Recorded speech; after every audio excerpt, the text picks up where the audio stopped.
주시고 주님을 시작했습니다. 은혜와 사랑해 주님 감사합니다. 오늘도 저희들 하나님의 은혜를 사모해 주시고 있습니다. 오늘 예배 가운데 저희들 은혜 받기를 원하오니 하나님의 예배 가운데 성령 충만하는 은혜를 허락하여 주시옵소서. 이제 찬양을 드리는 예배 시작하오니 성령의 은혜를 허락하여 주시옵소서. 감사드리는 예수님의 이름으로 기도합니다. 우리가 찬송가 90장, 통일찬송 98장, 주 예수 내가 알기죠. 찬양드리겠습니다.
이어서 찬송가 210장, 통일찬송가 245장, 시온사송 같은 교회 찬양드리겠습니다.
찬송가 258장, 통일찬송가 190장, 샘플과 같은 노래를 찬양드리겠습니다.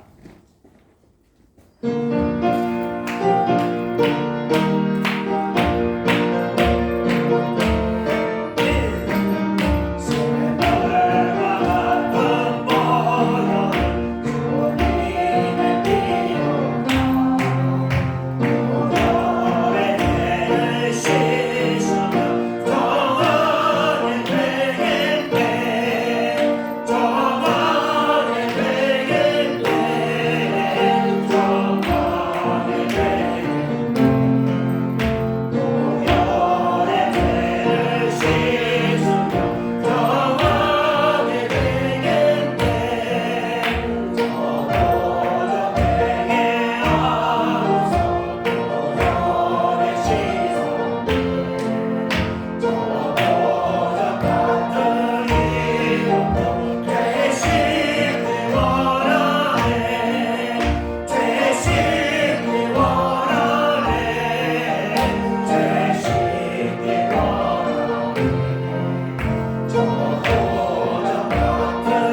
330장, 통일산서 370장, 어둠밤 시대인지 찬양드리고 우리 예배 가운데 은혜 받게 해달라고 같이 통성으로 기도하겠습니다. 찬송가 330장입니다.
사도시경으로 신앙을 고백하겠습니다. 전능하사 천지를 만드신 하나님 아버지를 내가 믿사오며 그 외아들 우리 주 예수 그리스도를 믿사오니 이는 성령으로 잉태하사 동정녀 마리아에게 나시고 본디오 빌라도에게 고난을 받으사 십자가에 못 박혀 죽으시고 장사한지 사흘 죽은 자 가운데서 다시 살아나시며 하늘에 오르사 전능하신 하나님 우편에 앉아 계시다가 저리로서 살인자와 죽은 자를 심판하러 오시리라.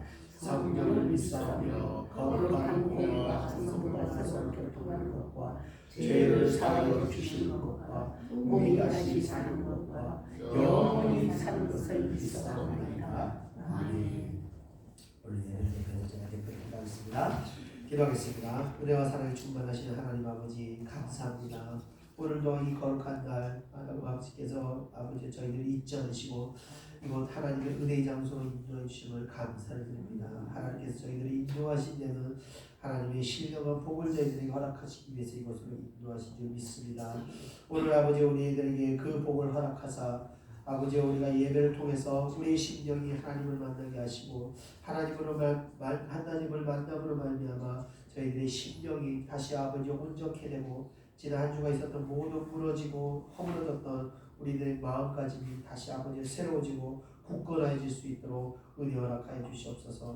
낙심 절망으로 말미암아 무너졌던 믿음들이 다시 온전케 되게 하시고 아버지와 상처받은 심령으로 말미암아 절망에 빠졌던 소망을 잃었던 마음들이 다시 소망을 얻을 수 있도록 은혜 허락하여 주시옵소서. 아버지 유혹으로 말미암아 죄에 빠졌던 이 마음들 또한 아버지와 거룩하게 덧입혀 주셔서 아버지와 다시 하나님 앞에 의롭다함을 입을 수 있는 그런 심령으로 변화될 수 있도록 은혜 허락하여 주시옵소서. 아버지 하나님이 이 거룩한 은혜 아버지 이렇게 이 신령한 은혜는 우리가 세상에서 어떤 값을 주고도 우리가 구할 수 없는 귀하고 귀한 선물인 줄 믿습니다. 오늘 우리가 하나님의 은혜로 말미암아 그 선물을 받기를 원하오니 이 예배 가운데 그 은혜를 허락하시옵소서. 사랑하는 백성들 정말 세상에서 받을 수 없는 그 평안의 축복을 예배를 통해서 받을 수 있도록 은혜 허락하여 주시옵소서. 오늘 말씀을 통해서 아버지 우리가 직분자로서 아버지 새로운 기준을 또 하나님이 원하시는 기준을 깨닫기를 원합니다. 이 기준대로 우리가 또 우리의 신앙을 갈고 닦으며 하나님 앞에 온전한 성신앙인들이 될 수 있도록 은혜 허락하여 주옵소서. 우리가 알고 끝나는 것이 아니라 지식적으로 알고 끝나는 것이 아니라 이 신앙을 이루기 위해서 우리가 또 기도하고 순종하며 우리 자신을 십자가에 못 박을 수 있는 그런 믿음을 허락하여 주시옵소서. 감사드립니다. 오늘 예배를 통해서 저희들 다시 아버지와 온전케 되고 새로워지고 다시 하나님 앞에 아버지와 정진할 수 있는 그런 신앙이 될 수 있도록 인도하여 주시옵소서. 오늘 예배에 참석하지 못한 자들도 주님께서 기억하시고 속히 그들이 다시 은혜의 장소로 돌아갈 수 있도록 인도하시고 마음 가운데 아버지 마음 가운데 하나님을 두려워하는 마음을 늘 품게 하셔서 속히 하나님의 은혜의 장소로 돌아갈 수 있도록 인도하여 주시옵소서. 예배가 있기까지 수고하고 봉사한 손길들을 위해 늘 하나님의 평안이 임할 수 있도록 역사하여 주시옵시며 예배의 시험을 주님께서 인도하실 걸 믿사오며 모든 것 예수님의 이름으로 기도드렸사옵나이다. 아멘.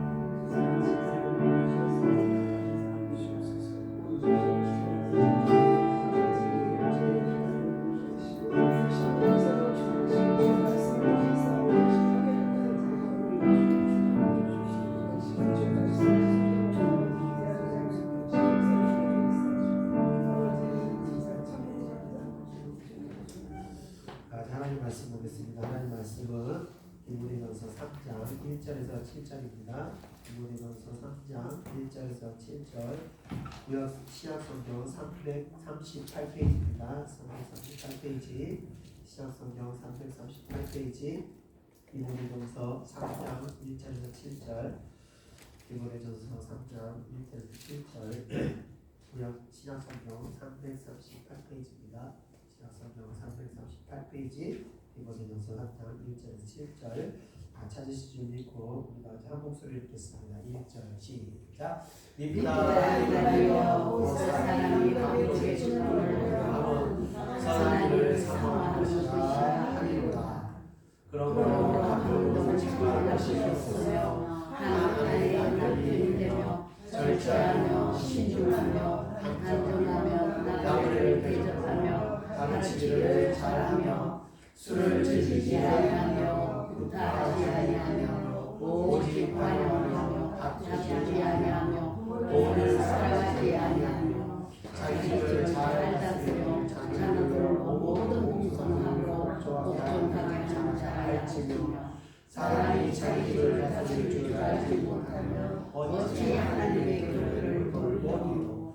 새로운 교회한 자도 할지니 교만하여서 마귀를 즐기지라는 그 증대에 빠질까 하며 또한 외인에게서도 선한 정도를 모든 자라야 할지니 비방과 마귀의 유혹에 빠질까 염려하라. 아멘. 오늘은 디모데전서 3장의 말씀으로 하나님을 전하겠습니다. 불편하시더라도 꼬박해가지고 좀 듣기 불편하셔도 그래서 은혜로 들으시길 기도합니다. 3장은요 교회의 직분자들에 대한 자격에 대해서 말하고 있습니다. 먼저 오늘 보는 1절부터 7절까지는 교회의 감독직에 대한 이야기고 다음 주에 전해드릴 그 8절부터 13절까지 내용은 교회의 집사들에 대한 이야기를 기준에 대해서 말씀을 전하고 있습니다. 이 말씀을 준비하면서요, 이게 사실은 저에게 해당하는 말씀이다 보니까 이 기준들을 저한테 이렇게 대비하면서 말씀을 준비하는 게 너무 힘들더라고요. 참 어렵게 설교를 준비했다고 말씀을 준비하면서 다시 한번 느끼는 것이지만 목회의 길이 참 쉽지 않다는 것을 다시 한번 깨닫게 하는 그런 일입니다. 이 말씀을 들으시면서 여러분께서는 참교회 목회자가 바울이 말하는 이런 목회자가 되기를 기도해 주시기를 부탁드립니다. 자, 그러면 제가 이제 무거운 마음으로 말씀을 좀 전하겠습니다. 우리 다 같이 1절 한번 읽어보겠습니다. 시작. 믿다 이 말이여 그 사람이 감격의 주권을 보다보면 선한 일을 사모하는 것이라 믿다. 아멘. 자, 디모데전서 3장은 미쁘다 이 말이여 라고 시작하고 있습니다. 미쁘다라는 단어는 사실 우리가 실제 생활에서 거의 사용하지 않는 말이지만 이 성경에서는 종종 볼 수 있는 특이한 내용입니다. 미쁘다의 뜻은 믿을 수 있는, 신뢰할 수 있는 이런 말의 의미를 가지고 있습니다. 그래서 뒤에 나오는 내용에 대해서 믿을 수 있고 신뢰할 수 있는 내용의 이야기임을 나타내는 것입니다. 그러니까 교회의 각종 직분에 관해서 믿을 수 있는 내용을 이야기한다고 볼 수 있는 것입니다. 교회에서 감동이라는 것은 이 성도들을 돌봐주는 역할을 뜻하는 직분입니다. 그러니까 성도들의 영적인 면과 어떤 생활의 그 전반적인 부분들을 보살펴주는 역할을 맡고 있다는 것입니다. 그런데 사실 교회의 시작인 그 초대교회에서 감독이라는 그 직분은 사실 존재하지 않았습니다. 오직 교회 직분은 집사와 장로만 존재했었는데 디모데전서에서 갑자기 감독이라는 직분이 등장하게 됩니다. 그 당시 이 감독직이 있었는지에 대해서 신학자들이 연구를 하게 되었는데 연구했던 신학자들이 바울이 이 감독직을 이야기한 것을 두고 감독이라는 직분이 있었던 것이 아니라 연구 결과 그런 직분이 있었던 것이 아니라 장로의 역할이 성도들을 감독하는 일이었기에 그 봉사의 내용을 말한 것으로 이해해야 한다는 결론을 내리게 되었다. 그러니까 교회는 장로의 직분이 있는데 그 장로라는 직분자는 교회와 성도를 감독하는 역할을 한다고 우리가 이해하면 된다는 것입니다. 자, 그런데 교회의 성장이 이루어지면서 장로의 직분도 봉사의 내용에 따라서 직분이 이제 나뉘게 되었습니다. 그래서 말씀을 선포하며 가르치는 장로와 또 교회의 재무와 봉사를 감당하는 것을 다스리는 장로가 가르치는 장로와 다스리는 장로는 또 역할이 분담하게 되었고 또 시간이 흘러감에 따라서 교회가 더 성장하면서 이 장로의 직분들이 더 세분화되면서 말씀을 선포하는 장로의 직이 감독의 직으로 발전하게 되었고 이 감독의 직이 7일을 중심으로 하는 장로의 직보다 점차적으로 우위에 두기 시작하면서 교회의 직분은 서서히 감독직으로 이제 발전하여 오늘의 그 교회 모습을 갖추게 되었다고 볼 수 있습니다. 아무튼 바울은 말씀을 선포하는 장로는 교회를 치리하는 장로는 교회의 감독이 되기 위해서는 갖추어야 할 덕목이 있는데 그 덕목에 대해서 믿고 신뢰할 만한 그 말을 디모데와 한때의 교회 성도들에게 오늘 전하고 있는 것입니다. 자, 그래서 그 감독이 갖추어야 될 감독 역할을 하는 사람이 갖추어야 될 첫 번째 조건은 바로 1절에 보시는 바와 같이 선한 일을 사모하는 자가 되어야 한다는 것입니다. 이 선한 일의 기준은 사실 특정하여 정하기가 참 어려운 것이 사실이지만 일반적으로 생각할 때 교회나 선한 일이라 하면 교회나 다른 사람에게 유익한 일이라고 우리가 생각할 수 있습니다.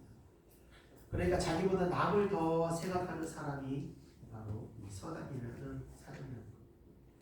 이 선거철만 되면 흔히 외치는 그 중에 여러분의 종이 되겠습니다 하며 말로 외치는 그런 사람이 아니라 실질적으로 도움을 주고 또 그걸 구비라고 애쓰는 그런 사람들을 말합니다.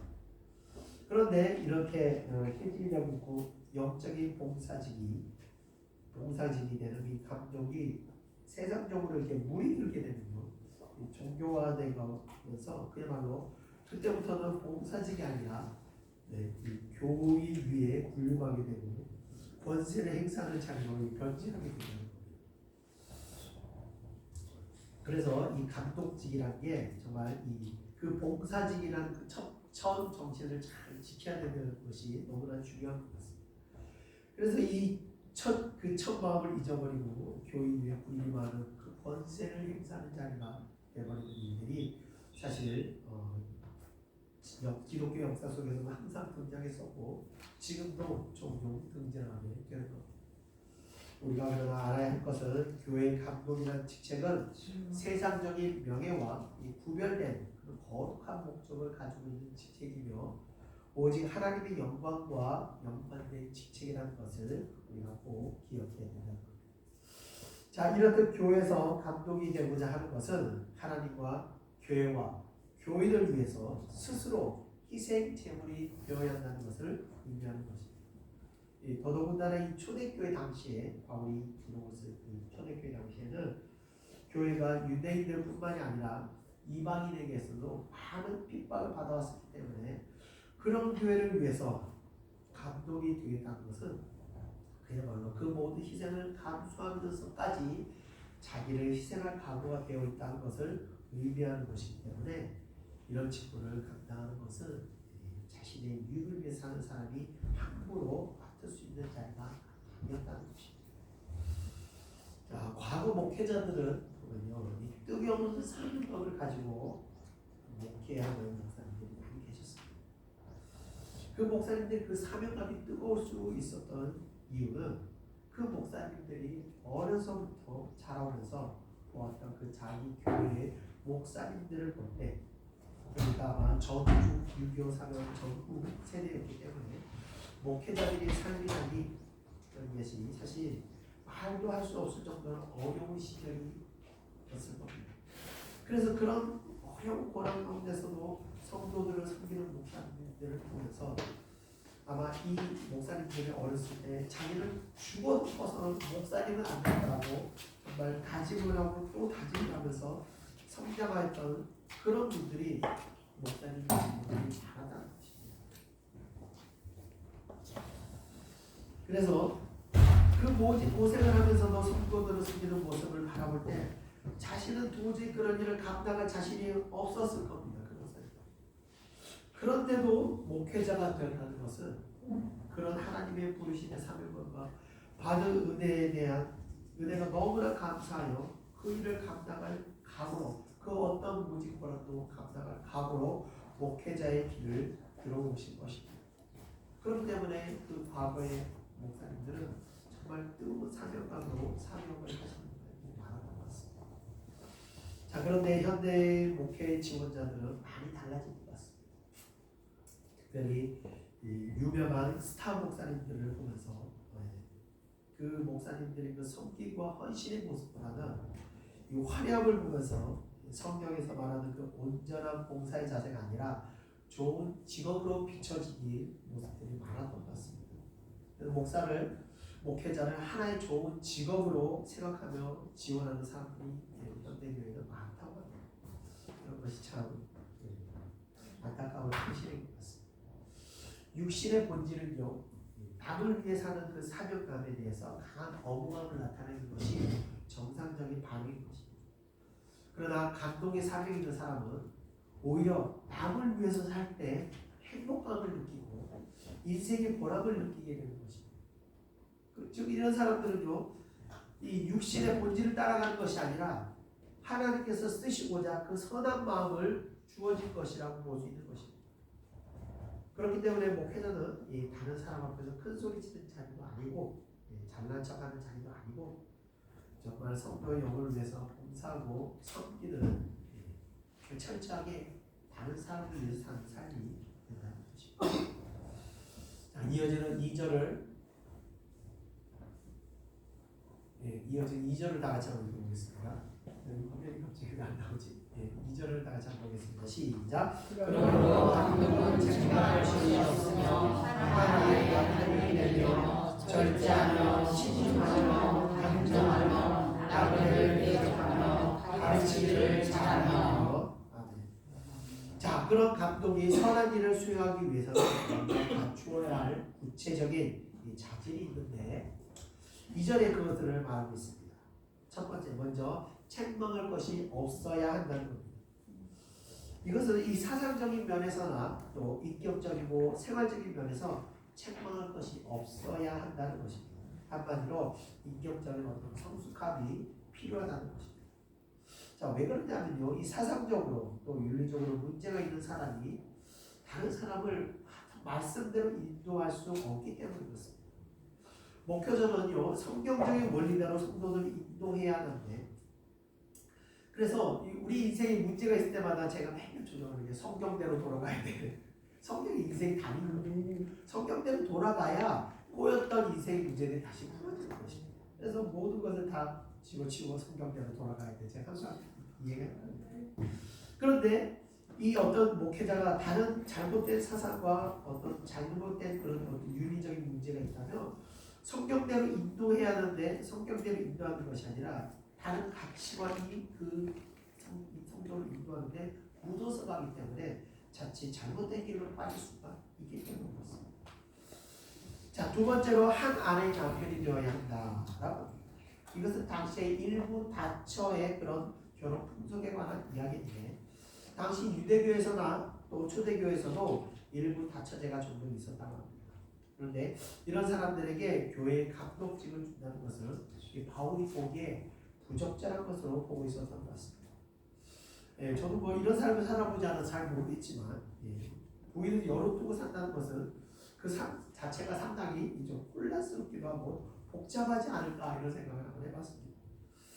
자녀들이 아버지에게 사랑을 충분히 받는 것도 이런 결혼 풍속으로는 불가능할 것이고 아무튼 가정을 화목하게 잘 다스리는 것이 쉽지 않을 거라는 생각이 들었습니다.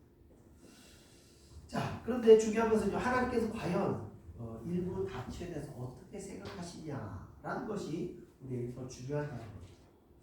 자, 하나님께서도 일부 다처를 만약에 좋게 보셨다면 하나님께서 아담을 창조하실 때 여자를 하와를 한 사람만은 만들지 않으셨을 거라 생각이 들었습니다.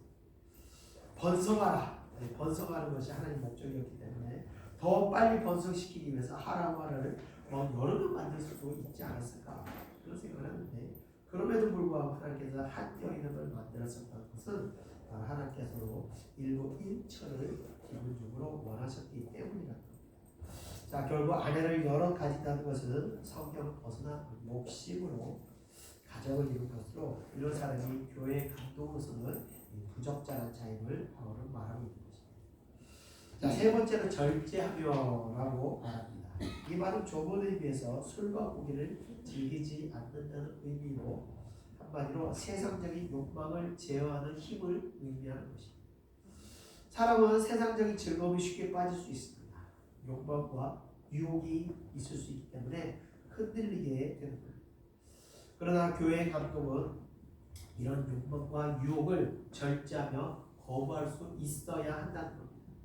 한마디로 말하면요, 영적으로 깨어있는 삶을 살아야 한다는 것을 말하는 겁니다. 영적으로 분별하면서 자신의 영혼을 지키고 옳은 길을 걸어갈 수 있는 그 힘과 능력이 있어야 한다는 겁니다. 자, 네 번째로 신중하며라고 합니다. 자, 신중하다는 것은 절제와 유사한 의미로서 모든 일을 조심하고 깊이 생각하는 자세를 가집니다. 또 어떤 일에 대해서 순간적으로 반응하는 것이 아니라 한 번 더 생각하며 하나님의 뜻이 과연 뭘까? 하나님의 뜻을 찾는 자세라고 할 수 있는 것이에요. 항상 우리 삶 가운데서 일어나는 모든 일에 대해서 하나님의 뜻이 무엇일까 한번 생각하는 그 신중함을 가져야 한다는 겁니다. 자, 다섯 번째로 단정하며라고 말하는데 이 옷이나 행동에 있어서 보기에 혐오스럽거나 추하거나 더럽지 않은 모습을 의미하는 것입니다. 이 하나님의 일을 한다면서 이 사진에서 보는 것과 같이 다트 베틀리라는 이 하나님의 이제 사역을 하는 사람인데 목을 문신하는 예수님을 문신하고 있는데 이 사람의 비록 예수님의 얼굴을 문신하고 성경 문구를 막 몸에다 문신하였다고 하는데 과연 이렇게 신앙적인 문신을 한다고 한들 이 모습을 두고 사람들이 단정하다, 참 거룩하다 이렇게 볼 수 있느냐. 이 감독에게 이 문신은 덕이 되지 못할 뿐만이 아니라 어린 자녀들이 보고 자라는데 바른 본이 되지 않는다는 것을 볼 때 이것은 굉장히 좀 금해하는 부분이 아닌가 생각합니다. 자, 여섯 번째로 나그네를 잘 대접해야 한다고 합니다. 초대교회 당시에는요, 이 숙박시설이 미비한 시대였기 때문에 여행자들이 하룻밤을 지낼 수 있다는 것은 크나큰 미덕이었던 것입니다. 잘 곳을 찾지 못해 자칫 불량배들에게 곤욕을 치른 이야기들이 성경에 심심치 않게 나오는 것들을 보아서 하루 신세를 진다는 것은 잘 곳 없는 여행자들에게 큰 선물과 같은 것이었습니다. 특히 바울과 같이 정말 돈도 없이 복음을 전하는 자들에게는 하루 신세를 진다는 것은 이만큼 기쁨이 아닐 수 없을 것입니다. 저도 해외 출장을 갈 때가 있는데 지금이야 예약이 이제 쉽고 얼마든지 핸드폰으로 예약하는 것이 어렵지 않은 일이지만 과거에는 예약 문화가 발전하지 않았을 때는 어느 지역을 가든지 제일 먼저 신경이 쓰이는 것이 어디서 묵느냐가 항상 걱정으로 저희가 다뤄왔습니다. 밤늦게 찾아갔던 장소에서 숙소에 방이 없어서 이 호텔 저 호텔을 막 옮겨 다닐 때도 있었는데 그 밤늦게 그 시간에 막 숙소를 찾아 헤맬 때는 정말 앞이 캄캄했던 기억들이 있습니다. 여행자들에게는 하룻밤은 큰 위로이며 마음의 안정이 되는 것이었습니다. 자, 일곱 번째로 가르치기를 잘하며라고 합니다. 이것은 단순히 말을 잘하는 것을 떠나서 자신의 신앙을 분명하게 밝히는 능력을 말하는 것. 즉 믿음의 확신을 가지고 신앙을 전해야 하는 것입니다. 복음을 전하는 자신이 먼저 전하는 복음에 대한 확신을 가지지 않고서는 전하는 일을 잘할 수 없기 때문입니다. 그래서 전하는 복음에 대한 확신은 그 믿음의 실천을 통해서 하나님의 은혜를 경험해야 하는 것입니다. 그러니까 말씀을 공부하고 그 말씀대로 살았더니 정말 말씀대로 된다는 그 진리의 확신을 가지고 가르치는 사람이 성경을 잘 가르칠 수 있게 되는 거죠. 자, 이어지는 3절을 우리가 같이 한번 읽어보겠습니다. 3절을 다 같이 한번 읽어보겠습니다. 시작. 술을 즐기지 아니하며 구타하지 아니하며 오직 반응하며 다투지 아니하며 돈을 사랑하지 아니하며. 아멘. 자, 여덟 번째로는요, 술을 즐기지 아니하며라고 합니다. 이것은 술에 중독되거나 취하지 않아야 한다는 것을 의미하는 것입니다. 초대교회에서요, 술을 물 대신 음료로 사용하였었습니다. 물이 귀한 지역에서는 지금도 술이 물을 대신하여 음료로 쓰이고 있습니다. 독일이 그렇죠. 그래서 제 친구가 독일에서 교회를 다녔는데 주일날 교회에서 맥주를 준다고 합니다. 갑자기 독일 교회가 막 그리워지는 분이 계시죠. 네, 그래서 독일에서 주일날요 교회에서 맥주를 준다고 합니다. 그래서 예수님도 최후의 만찬에서 술을 권하셨고 제자들에게 술을 권하셨고 또 첫 기적 사역이 바로 포도주를 만드셨다는 것입니다. 자, 그와 같이 성경에서는요 술을 사실 금하지는 않았습니다. 그러나 성경에서는 금하는 것이 있어서 이것은 바로 술에 취하지 말 것을 금하셨다는 겁니다. 술을 마시는 것과 술에 취하는 것은 굉장히 큰 차이가 있는 겁니다. 즉 앞서 말씀드린 그 조건 중에 절제에 대해서 말씀을 드렸듯이 그 절제 힘을 가지고 있는가 그렇지 않은가의 차이라고 볼 수 있는 것입니다. 술에 취하고 안 취하고의 차이는 술에게 내 영혼을 빼앗기느냐 빼앗기지 않고 지킬 수 있느냐 그 차이인 것입니다. 내 영혼을 지킬 수 있는가 그렇지 않은가 이 차이와 같은 것입니다. 그래서 이것을 절제하며 영혼을 지킬 수 있는 사람의 경우에는 술이 큰 문제가 아니지만 이것을 지킬 수 없는 사람의 경우에는 애초에 술을 입에 대지 말아야 하는 것입니다. 그리고 술을 애초에 멀리 해야 하는 것입니다. 그렇지 않으면 술에게 지배를 당하여 영혼이 망하게 되는 것입니다. 그래서 술에 영혼이 빼앗기는 사람은 감동의 자격이 없다고 말하고 있는 겁니다. 자, 아홉 번째로 구타하지 아니하며라고 하는데 이것은 손이나 발로 사람을 치는 것뿐만이 아니라 말로써 남을 치는 것을 포함하는 것입니다. 손과 발로 사람을 치게 될 경우 맞는 사람은 맞는 부위만 아픈 것이 아니라 그 과정에서 마음까지 다치게 된다는 것을 우리가 알아야 합니다. 맞는 부위야 시간이 지나면 회복되고 치유가 되지만 마음의 상처는 10년, 20년 아니 평생이 잊혀지지 않고 마음에 남아서 그 영혼을 고통스럽게 만들기 때문에 어떻게 보면 말로 마음을 다치게 하는 것이 더 나쁘다고 볼 수 있는 것입니다. 다른 사람의 마음을 너무 쉽게 다치게 하는 그 거친 말투나 이 뼈 있는 말들은 믿음이 어린 성도들도 실족하게 하는 일들도 많이 있습니다. 걱정하고 생각한다고 하는 말이 오히려 상대방의 마음을 아프게 할 수 있다는 겁니다. 이럴 때 차라리 그냥 침묵하는 게 더 좋은데 이 목회자나 감독이라는 자리가 말을 많이 해야 하고 위치에 있고 또 인생의 어떤 상담을 계속 해야 하는 위치에 있다 보니 생각지도 않았던 말이 갑자기 입에서 튀어나와서 상대방에 상처를 주는 일들이 종종 있는데 저도 이 말을 하다 보면 조심해야 한다고 하면서도 사실 이게 참 쉽지가 않습니다. 참 어렵습니다. 그러나 우리가 항상 그래서 더더욱 감독의 위치에 있을 때 이런 말을 할 때는 참 조심해야 됩니다. 그래서 저도 하고 나서 후회하고 회개한 적이 한두 번이 아닙니다. 자, 10번째 관용하며라고 말합니다. 관용한다는 것은 다른 사람의 잘못에 대해서 너그럽게 받아들인다는 것입니다. 세상 일들은요 물질적인 손익이 발생하기 때문에 실수하거나 뒤처져 낙오하는 자에 대해서는요 관용을 베풀지 않습니다. 버려지기도 하고 무시당하기도 합니다. 그러나 은혜 안에서의 그 시스템에서는요 그렇게 돌아가지 않는다. 세상에서 치열하고 또 긴장하며 살았더라도 은혜의 시스템 안에서는 좀 긴장도 늦추고 좀 편안한 상태에서 좀 실수해도 너그럽게 바라볼 수 있어야 한다. 이 교회에서까지 막 긴장을 하고 실수하고 안 된다는 그 어떤 강박관념을 산다면 우리 영혼은 도대체 어디서 안식을 취할 수 있겠습니까? 그러니 우리가 은혜로 넘어갑시다 라고 하듯이 부족해도 또 덜 완벽해도 만족하고 넘어갈 수 있어야 한다는 것입니다. 그래야 하는 사람도 즐겁고 또 보는 사람도 만족하게 된다는 것입니다.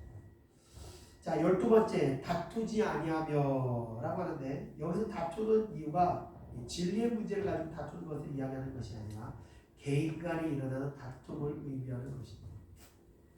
항상 보면 우리가 흔히 싹닥이라고 얘기하는 사람들이 있습니다.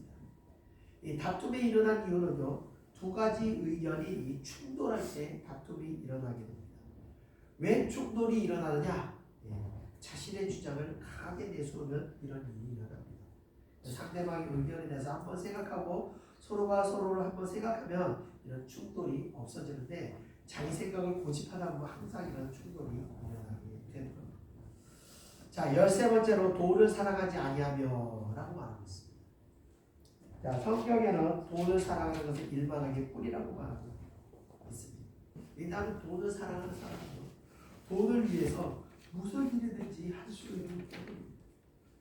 사역자가 돈을 사랑하면요 이미 영혼에 대한 가치를 잃어버리게 되는 것입니다. 돈 많은 사람은 귀한 영혼을 보게 되고 가난한 사람은 가치 없는 영혼을 보게 되기 때문에 그렇습니다. 영혼의 가치는요 부와 귀천의 기준이 있는 것이 아니라 하나님께서 얼마나 긍휼히 여기시는가 거기에 있다고 생각합니다. 저는 사역을 하면서 안수를 할 때 그것을 금방 알 수가 있는데 안수를 할 때 막 성경이 뜨겁게 임하는 성도가 있는가 하면 돌처럼 이 굳어있는 사람도 있습니다. 신기한 것은 기도하면서 기도 사역을 하면서 하나님께서 긍휼히 여기는 사람을 사역하고 나면요 덩달아 제 마음에도 막 기쁨이 충만해집니다. 또 반대로 이 돌처럼 굳어있는 상태로 사용하면 힘이 좀 듭니다.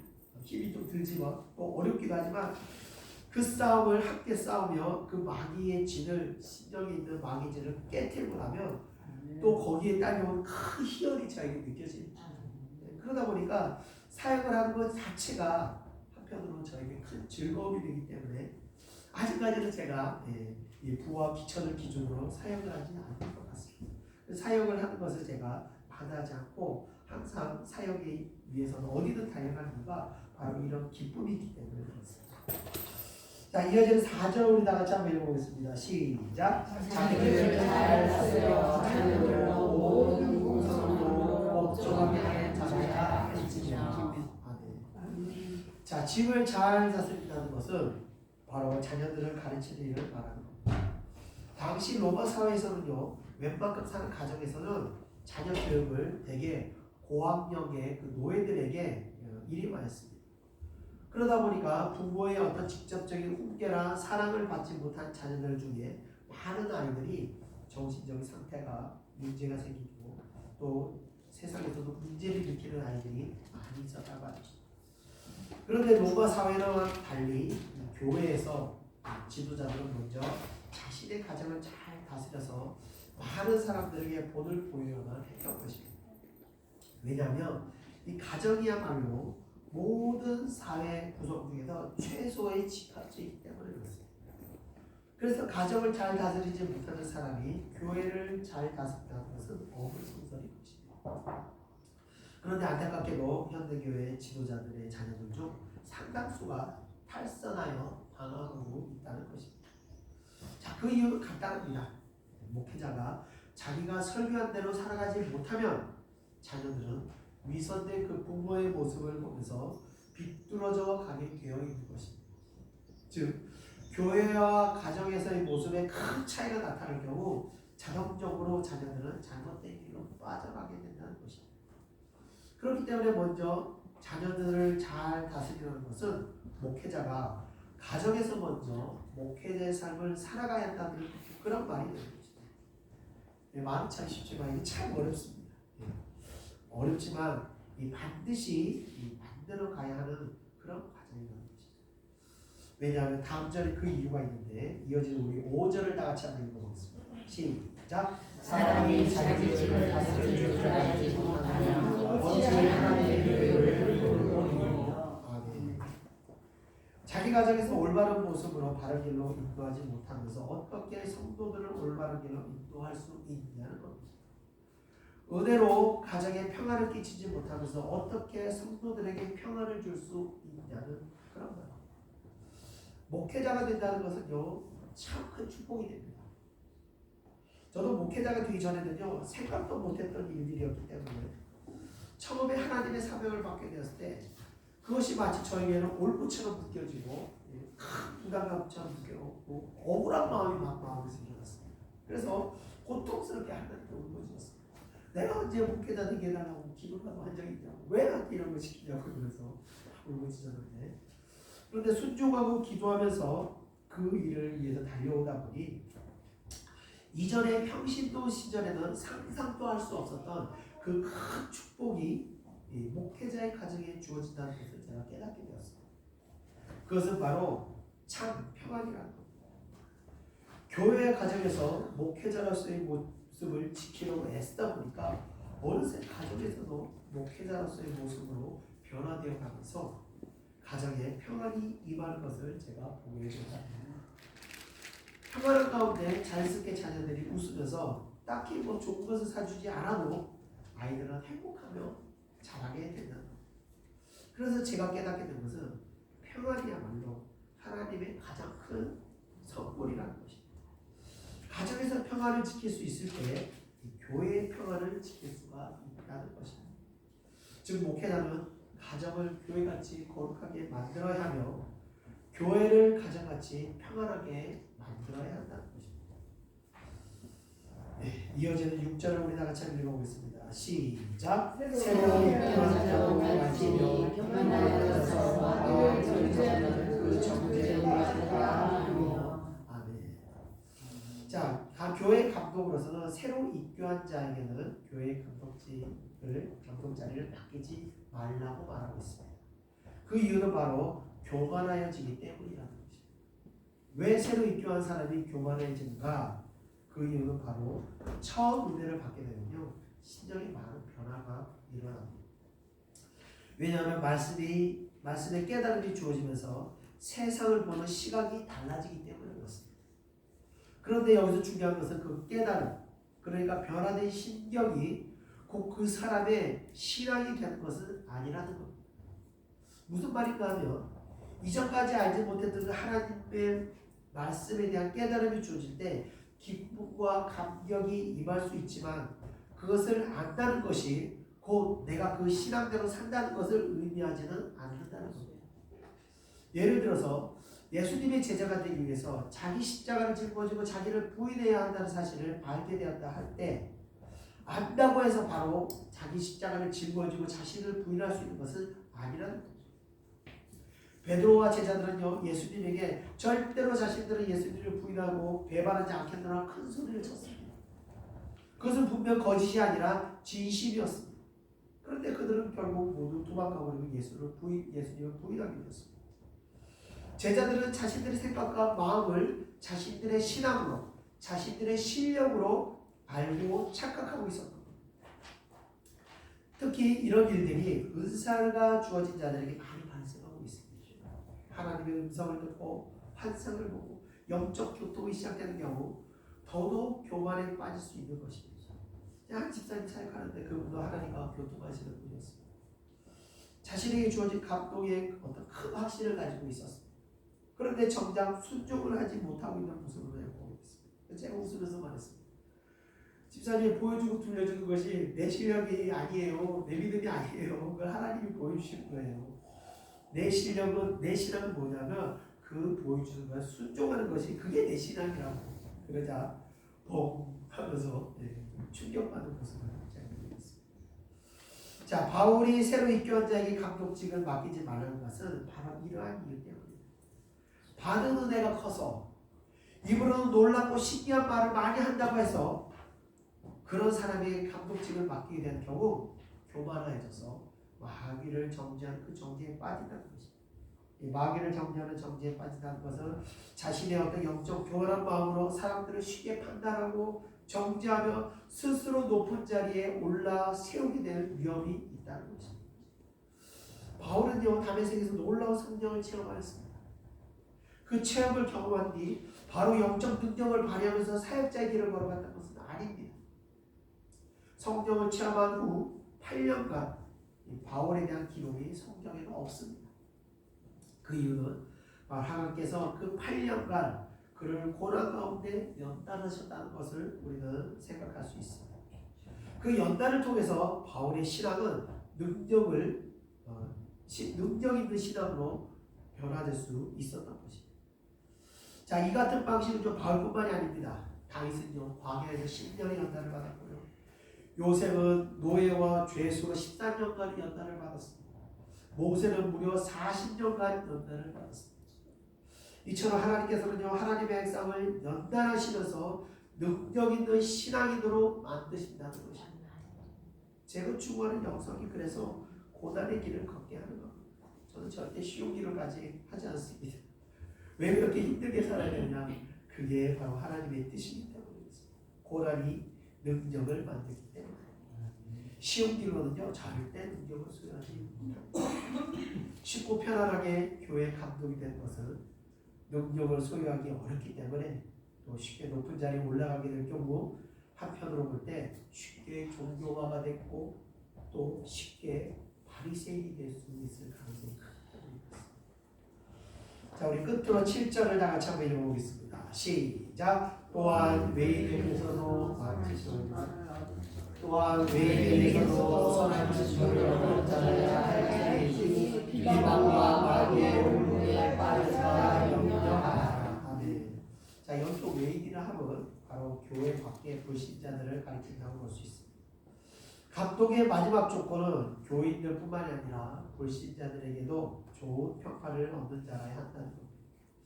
이것은 불신자들의 그 기분을 맞춰서 진리를 벗어나도 된다는 말이 아니라 불신자들로부터 도덕적인 문제로 인한 어떤 불편한 비난을 받지 않아야 한다는 것입니다.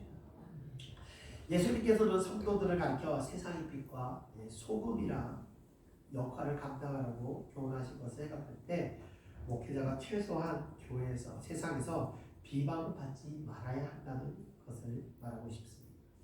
그렇지 않고 불신자로부터 도덕적 결함이나 사회적 무리를 일으켜서 세상에서 비방을 받게 될 경우 예, 그것처럼 마귀가 좋아하는 일은 없을 거라고 생각합니다.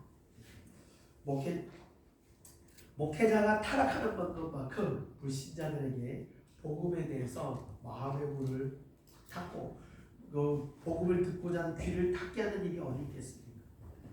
그래서 목회자는 단순히 교회 울타리에서만 사역 감당하는 것이 아니라 세상에서도 빛이요 진리의 보루라는 것을 바울은 말하고 있는 것입니다. 자, 이와 같은 기준들을 쭉 대비해 볼 때 참 목회자가 된다는 것이 결코 쉬운 일이 아니라는 생각이 듭니다. 한 설문조사에서요, 한국 기독교인들이 그 목회자에 대한 기대치에 대해서 조사한 적이 있었습니다. 그런데 영적 도덕적인 부분에 대한 기대치가 한국 교인들이 세계에서 가장 높다고 합니다. 거의 예수 그리스도를 원하는 수준으로 한국 교인들은 목회자를 바라보고 있다는 거죠. 그만큼 한편으로 볼 때 불신자들로 그렇고 한편으로 볼 때 교회만이 오직 세상의 소망이라는 것을 사람들은 알고 있다는 것입니다. 자, 그런데도 불구하고 목회자가 된다는 것은 이런 세상적인 즐거움이나 가치를 버리고 하나님의 나라와 영혼의 가치를 둔다는 것이기 때문에 더더욱 귀한 직분이며 그 어떤 사회적 명망이나 자리보다도 더 귀한 직분이라는 것을 오늘 말씀드리고 싶습니다. 우리 예창교회 다니면은 저부터 시작해서 이 예창교회를 통해서 배출되는 목회자들 또 사역자들은 다 이와 같이 하나님께서 정말 기뻐하시는 이런 온전한 목회자가 배출되기를 소망하며 여러분들도 그런 교회 그런 사역자들이 나오기를 기도 부탁드리며 오늘 말씀을 마치겠습니다. 기도하겠습니다. 은혜와 사랑해 주님 감사합니다. 오늘 기본의 전서를 통해서 바울을 통해서 주신 하나님의 계시의 말씀대로 하나님 이러한 목회자 이러한 교회 감독들이 우리 예창교회에 세워질 수 있도록 은혜 허락하여 주시옵소서. 무엇보다도 하나님을 두려워하며 아버지와 신앙인의 모습과 이 가정의 모습이 아버지와 이질적이지 않은 정말 동일한 모습으로 가정에서 더 온전한 목회자가 될 수 있도록 인도하시고 또 가정에서 참 평화를 지키게 하시고 무엇보다도 가정을 잘 다스리고 지키게 하시고 그 은혜로 또 교회와 사역지를 잘 다스리고 또 성도들을 잘 은혜 가운데 평안으로 인도할 수 있는 그런 목회자와 교회가 될 수 있도록 인도하여 주시옵소서. 이 교회를 통해서 참 평안이 흘러넘쳐서 이 교회에 출석하는 모든 가정에 그 평화가 임할 수 있도록 인도하여 주시옵소서. 감사드리며 예수님의 이름으로 기도드렸습니다. 아멘. 우리 다 같이 찬송가 438장 통일 찬송가 495장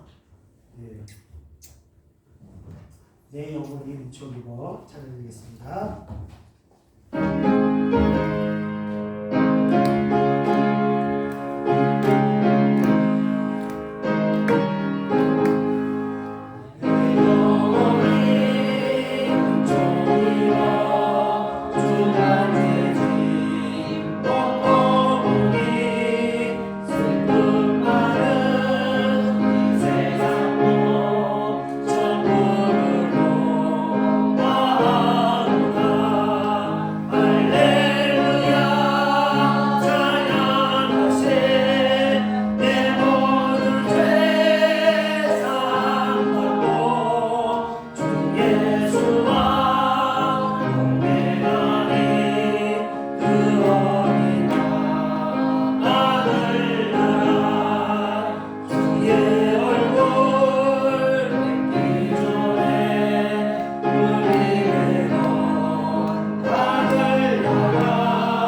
유대인들에게는 할아버지와 아들이 태식하고 때 뒷모습이 똑같다고. 그 이유는 왜냐하면 할아버지의 신앙을 아들에게 전하고 아들의 신앙을 그 아들에게 전하면서 한 신앙 안에서 이렇게 쭉 살아가는 거죠. 그래서 우리가 큰 교회 목회자들 자녀들이 이렇게 좀 personal 경우들이 많은데 이유는 간단합니다. 아버지가 자녀들에게 신경을 많이 못 써서 그렇습니다. 아들에게 자녀들에게 사랑과 관심으로 계속 함께 교제하면 자녀들은 잘 삐뚤어지지 않습니다. 그러나 세상 영광과 세상 출세의 정신을 잃다 보면 어느새 자신과 아들은 너무나 큰 간격을 두고 따로 살아가게 되는 경우가 있습니다. 흔히 중학교만 들어가면 중학생들이 부모님과 대화를 나누면 화성인이라는 얘기를 하는 거예요. 그만큼 아이는 아이들끼리 따로 모여서 놀고 어른들끼리 따로 모여서 놀고 부인은 부인들끼리 따로 모여서 놀고 끼리끼리 다 놀면 결국 가족이라는 것이 다 따로 놀게 되는 거예요. 성경의 가족의 기준은 가정의 신앙 안에서 하나가 되는 것입니다. 그래서 우리 이 시간 기도할 것은 우리가 이렇게 이 신앙 안에서 우리가 하나 되게 되는 이 문제를 가지고 기도해야 돼요. 그리고 올바른 신앙생활을 위해서 우리가 다 같이 기도해야 돼요. 이 시간 우리가 기도할 것은 하나님 우리 각 가정에서 하나님 신앙을 안에서 우리가 한 가정을 이룰 수 있도록 신앙 안에서 아버지와 견고한 가정을 이룰 수 있도록 그래서 그 가정에서 참 평안이 임할 수 있도록 우리 다 같이 통성으로 기도하겠습니다. 은혜와 사랑해 주님 감사합니다. 이 시간 우리가 아버지께 기도합니다. 우리의 하나님께서 우리에게 가장 귀한 아빠의 가정을 주셨습니다. 이 세상에서 아버지여 하나님께서 세상에 백성에게 주신 하나님의 축복은 바로 것이었는데 아버지가 우리가 이렇게 가정 안에서 아버지 하나님의 주신 축복을 받지 못하고 우리의 가장 큰 소식을 우리의 가장 큰 아버지여 안타까운 사실을 우리가 다시 하나님 앞에서 다시 기도하고 아버지 우리가 가정 안에서 하나 되는 은혜를 가정 안에서 은혜를 누릴 수 있도록 기도하여 주시옵소서. 가정 안에서 하나님 참 평안을 누릴 수 있도록 은혜를 주옵소서. 우리가 세상에서 어떠한 고난과 연단을 받게 하지 않고 우리가 가정에서 고통과 회복될 수 있듯이 아버지와 가장 우리에게 가장 큰 아버지와 회복의 장소 축복의 장소 은혜의 장소가 될 수 있도록 은혜를 하여 주시옵소서. 마귀들은 아버지와 이 가정을 깨끗하게 하고 혼란스럽게 하고 가정 구성을 내게 아버지와 갈라지게 만들고 우리는 다시 아버지 기도로 전진하고 나아가며 다시 아버지여 기도로 아버지 우리가 가정 안에서 아버지 참 신앙을 만들어 주옵소서. 은혜를 하여 주옵소서. 가정 안에서 아버지 신앙이 아버지 우리가 기도를 아버지 은혜를 하여 주옵소서. 아버지가 신앙 안에서 가정이 이룰 수 있도록 영적인 아버지로 이룰 수 있도록 은혜를 하시고 아버지 참 평안을 이룰 수 있도록 역사해 주시옵소서.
찬송가 439장, 성찬송가 496장, 10장으로 가까이 찬양드리겠습니다.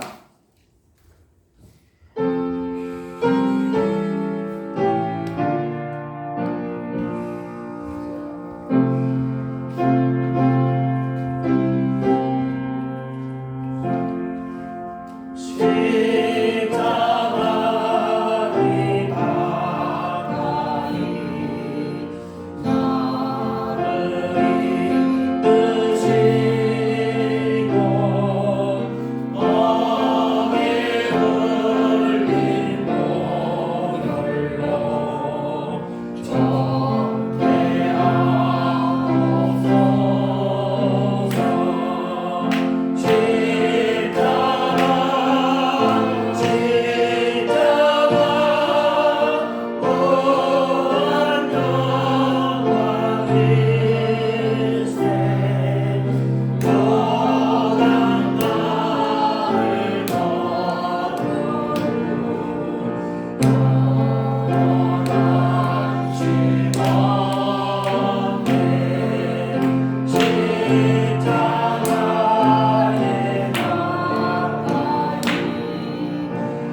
이 말씀이 우리 인격이 되게 하며 우리의 비진리를 깨뜨리고 우리의 지혜의 진리로 임하여 주시옵소서. 우리 다 같이 동성으로 기도하겠습니다. 은혜와 사랑을 주님 감사합니다. 말씀을 통하여 아버지여 우리의 우리까지 진리가 우리 하나님의 앞에 온전하게 서기 위해서 어떠한 자가 되어야 되는지 우리가 말씀을 깨닫습니다. 주여 이 시간 하나님의 말씀을 아뢰는 이 진리를 아버지여 기도와 정을 깨뜨리시고 아버지여 부서뜨리시고 오직 말씀이 우리 인격하리 아버지여 진리로 잡는 자가 해주시옵소서. 하나님은 아버지여 말씀이라고 하셨으니 그 하나님이신 말씀이 되신 그 하나님께서 우리 심령 가운데 거하셔서 사랑하는 백성들에게 임하시게 하시고 이 말씀을 완전히 아버지여 인격들이 다 깨어지고 부서지고 아버지여 파괴되도록 또 하나님의 거룩하심이 우리 마음 가운데 자리 잡을 수 있도록 우리의 인격될 수 있도록 예수님의 성령이 우리 인격이 되는 하나님의 창조의 가슴과 같이 그 말씀이 인격이 될 수 있도록 사랑하는 백성들의 삶을 가르치고 주옵소서. 거룩한 삶을 사는 것도 은혜로 주시옵소서. 헛되고 더럽고 추악한 모든 것들을 깨뜨리고 오직 하나님의 거룩함과 단정함과 아버지의 절대와 평화로 말미암아 사랑하는 백성들의 심령을 아버지와 경고케 하여 주셔서 온전케 하여 주셔서 아버지여 거룩하게 변화시켜 주시옵소서. 깨뜨리고 변화시켜 주시옵소서. 오 주여 거룩하여 주시옵소서. 감사드리며 예수님의 이름으로 기도드립니다. 아멘.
끝으로 우리 찬송가 440장, 통일 찬송가 497장, 예수 어디든지 예수 나를 있으며 우리 찬양 드리고 제가 기도하고 축도하고 예를 마치겠습니다.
은혜와 사랑해 주님 감사합니다. 오늘 말씀이 저희 인격을 변화시킨 줄 믿습니다. 오늘 말씀이 저희들의 심령을 새롭게 한 줄 믿습니다. 오늘 말씀으로 말미암아 아버지 우리의 정말 신앙의 습관들과 신앙의 모습들을 변화시켜 주시고 정말 하나님이 기뻐하는 모습으로 우리가 다시 세워질 수 있도록 인도하여 주시옵소서. 이 말씀을 우리가 마음 가운데 아버지 깊이 새기며 아버지 마음의 부담감을 가지며 정말 하나님 앞에 온전하기 위해서 노력하는 우리 예창교회 성도들 될 수 있도록 인도하여 주시옵소서. 감사드립니다. 우리가 오늘 주신 은혜를 가지고 한 주간도 세상의 빛과 소금의 역할을 감당하며 또 가정에서 직장에서 어디서든지 하나님의 그 그리스도의 향기를 품어낼 수 있도록 인도하여 주시옵소서. 감사드립니다. 또 귀한 예물들의 손길들 위에도 하나님의 크신 평안이 참 평안이 임할 수 있도록 역사하여 주시옵소서. 감사드리며 모든 것 예수님의 이름으로 기도드렸사옵나이다. 아멘.